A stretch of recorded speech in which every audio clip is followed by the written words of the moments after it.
Hello, everyone. I'm Adam, and thank you for joining me for this week's Dev Update and Community Q&A session.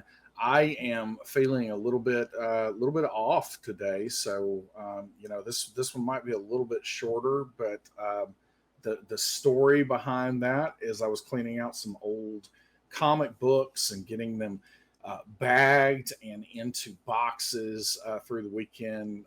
And all of this, you only get to see, this little bit behind me, but this is a cornucopia of interesting and cool things. So I was trying to organize a little bit of it, and I got bit by a spider. And unfortunately, as of right now, anyway, I have not developed any superpowers. So we're gonna keep on the superpower watch, but it's a pretty nasty one. I think it might have been a brown recluse. So I'm feeling a little bit off today. So if I say anything, I mean, who knows? I may give you dates or something at some point here, and you're just going to have to disregard them.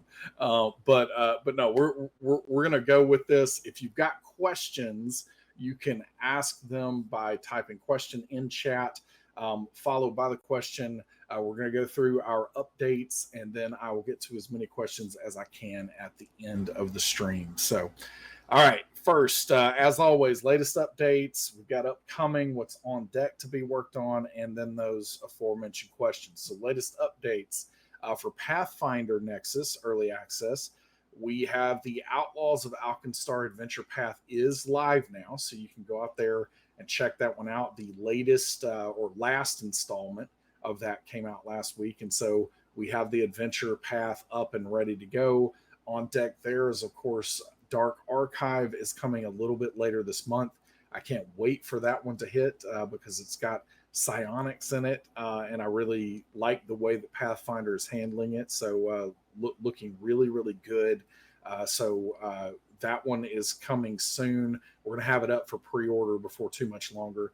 And then we're going to continue to catch up on adventure paths. So at the moment, our current plan is we are moving into the Bloodlords, and then we are going to move into the rest of them in order of their release. And so I am hopeful that we're going to have that caught up.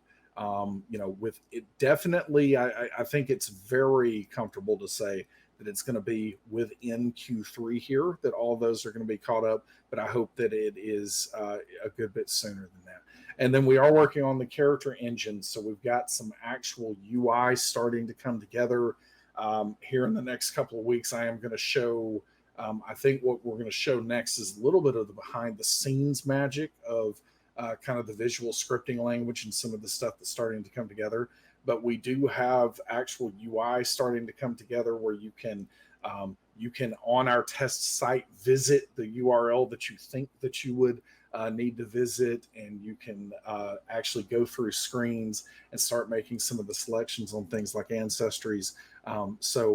I assure you that work is being done, so much work behind the scenes, and the team is working really hard to make this really great. And what we're most excited about, as we have talked about before, is that as we get this going for Pathfinder, it truly is a platform that we're building. If we were only building this for Pathfinder, it could potentially get kind of bottlenecked into or shoehorned into the rules and mechanics for that system.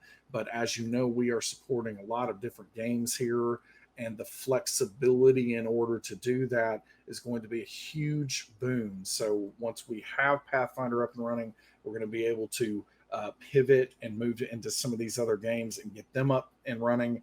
And then Pathfinder is going to benefit dramatically from that as well, because if you play Pathfinder out there, lots and lots of different optional rules, lots of new things that they're introducing with each new book, like Dark Archive.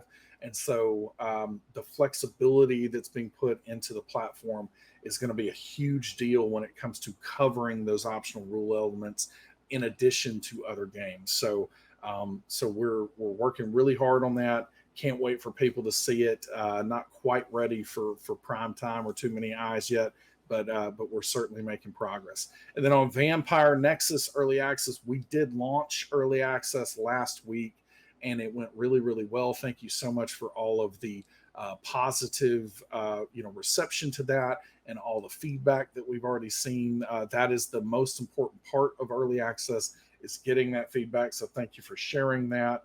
And we have the digital reader and compendium in place. Really, really handy when it comes to being able to access, all the clan information that you want to see while you're, in line to pay for something at, a grocery store or whatever. So yeah, lots of things for you to check out there. We are going to, right now, you'll see that the core book, Camarilla, Anarch source books, and the free companion are available. And then we are going to be working on catching up all of those other books across the back half of this year as well. And we'll keep you posted on how that goes. Upcoming. So on the Pathfinder Nexus front, content, Dark Archive, as I mentioned, catching up all those adventure paths. And then from there, we're going to just stay on top of all of the releases for all of the things that we support. One thing that I did want to mention here, that I've seen a couple of questions posted out there about whether we're going to cover any of the other kinds of content like bounties, possibly organized play scenarios, all of that. Those are things that we would love to see, and something that we want to make happen. It's not on the short-term roadmap and the list of priorities there, but we do absolutely believe that those are going to come to the platform, and we're kind of working out exactly how that's going to work, and we will share more as we are able to. And then we're going to continue on the data and engine building pieces of this, and really on character management. This is where also, again, a lot of UI elements are starting to come together. So that's going to be hot and heavy for the next little while. And then Vampire Nexus content we have for pre-order right now, Chicago by Night and Cults of the Blood Gods. Got a few questions about why we chose those books. And the primary reasons are because clans and disciplines are kind of the fundamental part of what's going on in the game of Vampire. And so with Chicago by Night and Cults of the Blood Gods, those are the two source books that fill in the blanks of the remaining clans that we don't currently have available, and in the Oblivion discipline that we currently don't have available. So that's why those were chosen for next, but then we will start working through the rest of that list as well. I wanted to give a quick update on Free League. It's been a little while since we talked about Free League and any of the Free League games, but I did want to share that as of now, we have a super secret Nexus that we haven't announced yet. That is actually the one that we are currently onboarding in early access right now. I'm going to work on it later today, as long as the spider bite doesn't get me down too much.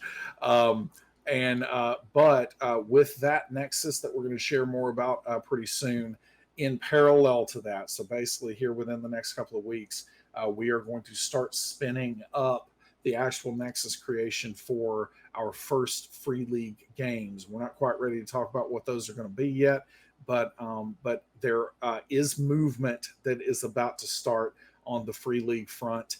And again, I think that once we have seen now with Pathfinder, we've got Marvel, and with Vampire the Masquerade, with Free League, it's going to be similar as we onboard those games. It's going to come into early access with digital reader and compendium access. And then again, once we get character management for the platform ready for Pathfinder Nexus, that's where we're going to start moving into the other publishers and the other games that are on the platform. Can't wait to see all of that start to come together, where you can come to this one place and play all of those really, really great games and have these tools that are going to be really valuable for you to play with.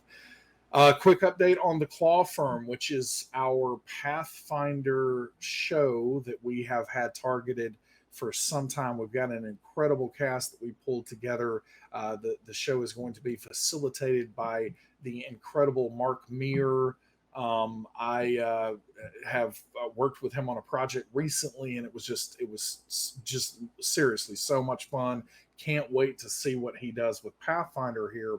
we have been pushing and pushing and pushing this for several months because we have been prioritizing the safety of our cast members and trying to make sure that getting together was reasonably safe.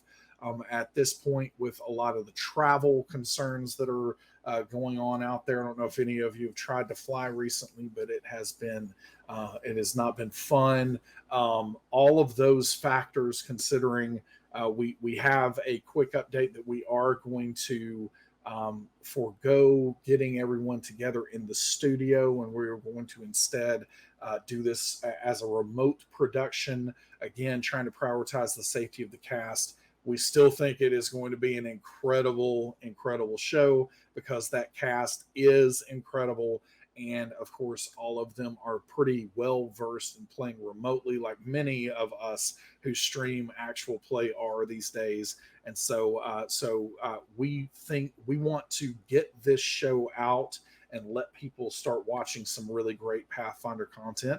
And so we'll keep you posted on some how that goes, but we are going to be filming that in the next couple of weeks now, and then we're going to do some post-production on it and everything else, and hopefully get that out.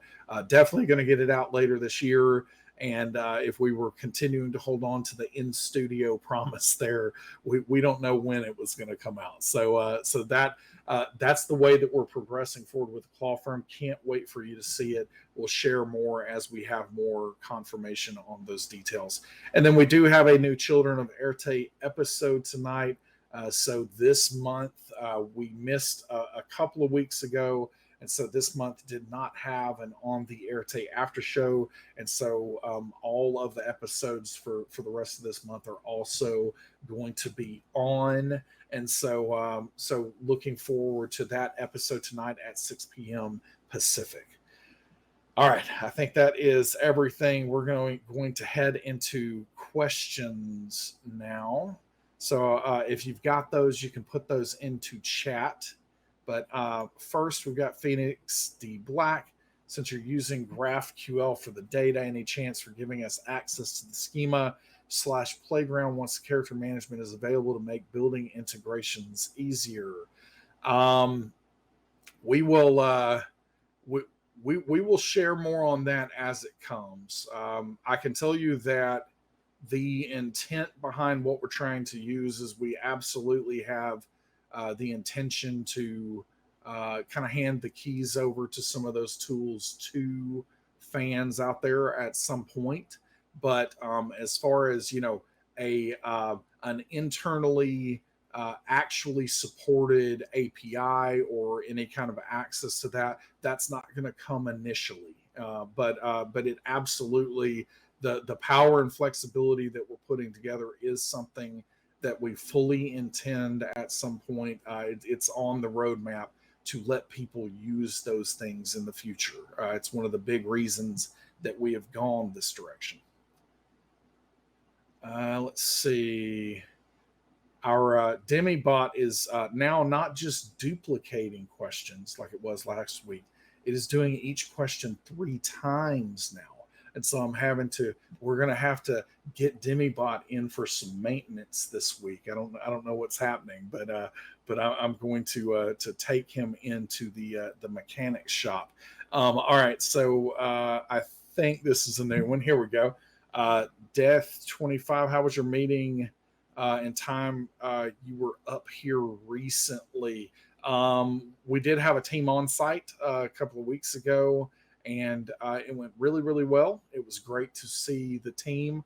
We actually toured Lambeau Field, so that was interesting. If you're in the Green Bay area and haven't had a chance to do that, it's definitely worthwhile to go in there and tour there. A lot of history there. It feels like one of my favorite books is American Gods by Neil Gaiman, and it feels like when you go to a place like Lambeau Field, that there's a lot of that there's a sacredness to it, that it's almost like it's a holy or a spiritual place. And the way that sports go in our world today, I definitely believe there are a lot of parallels to religious experiences. And so yeah, it was pretty interesting. and there were many cheese curds. So that is always a good trip when that happens. Cato Flex, are you now a Green Bay fan? Yeah, not a chance.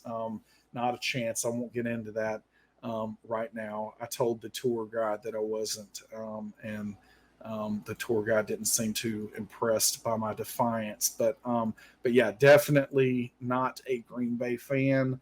But again, I can appreciate the history and everything else that's going on in that place. It was pretty neat to see. All right, it looks like I don't have any more. I'll give it another 10 to 20 seconds here. If you've got any other questions, feel free to ask them. Otherwise, I'm going to go. I feel like it's a little bit like that Peter Parker scene where in Raimi's Spider-Man way back when he's taking on and off his glasses and he's like feeling really bad that night before, and so I'm hoping that maybe later today that I wake up and then I don't need glasses anymore, and I notice that I'm a little more cut, and then I just start jumping off buildings. Hopefully that's what's gonna happen. All right. Hope you get well soon from Phoenix C Black. I appreciate that. Thanks so much. We are going to call it there today. Thanks again for joining me and for coming to hear the latest updates. And we've got another one. We'll throw this one up there. Bite checked out. Yeah, that's the plan. That's the plan here. And also thanks to the entire team for the excellent tools. We really do appreciate that. Thanks so much for all of your help during early access. We are really cranking and getting this stuff ready to go for you. Can't wait to unveil everything that's going on with characters a little bit later this year. And thanks again for the time and the questions. We will catch you next week. Later, Gators.